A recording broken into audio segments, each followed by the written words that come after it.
Here's another video on the subject of switches. This is my map light switch, which has been giving me problems lately. When flipped on, the map light bulb sort of flickers. You kind of have to tap the end of the toggle switch here to get the light to stay on, and that was kind of annoying, and I know it's a result of poor contacts or corroded contacts. So tonight I took apart the switch, and here's the exploded view of it. It's actually rather simple. There's a plastic base here. The plastic base here is pretty sturdy. There's a metal sort of foot here that has kind of a heel to it on that end, and I'll show that to you in a second.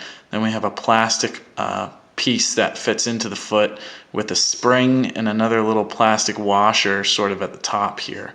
Then we have our metal body.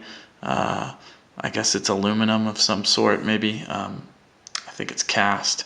And we have a cotter pin, or I don't really know what you call these, to keep the switch itself into the to the top of the base here. So I'll run you through kind of what I did here. The only tools I used were a really busted, dull razor blade, my trusty Dremel tool.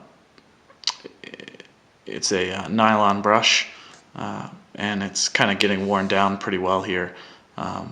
So it's sort of at the end of its life. Then I have this is actually a pop rivet, the shaft from a pop rivet. I guess you could use a nail. This is just kind of what I had on my workbench.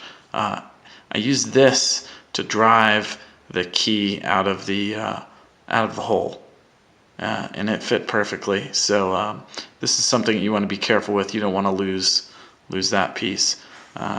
Onto the work that I actually did. I don't know if you can see this. I kind of have poor light here, but there's two contacts in here.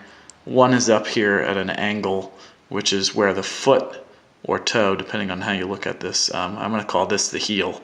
The heel of this metal connector kicks onto that when you flip the switch, and connects the two contacts together through the spring-loaded action of these two plastic pieces.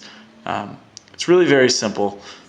The nylon brush tool was just the right depth to fit down in here with my Dremel to clean up the contacts. So you want to be careful, just a quick note, you want to be careful putting this back together, as the top of this is asymmetrical, as you can see. So you want to make note of which way the long end here or the short end here goes onto the base. From what I understand, it fits like so, with the longer end of the top piece sort of towards the contact that's kicked out up here. So there you have it. This is the map light rebuild. Enjoy.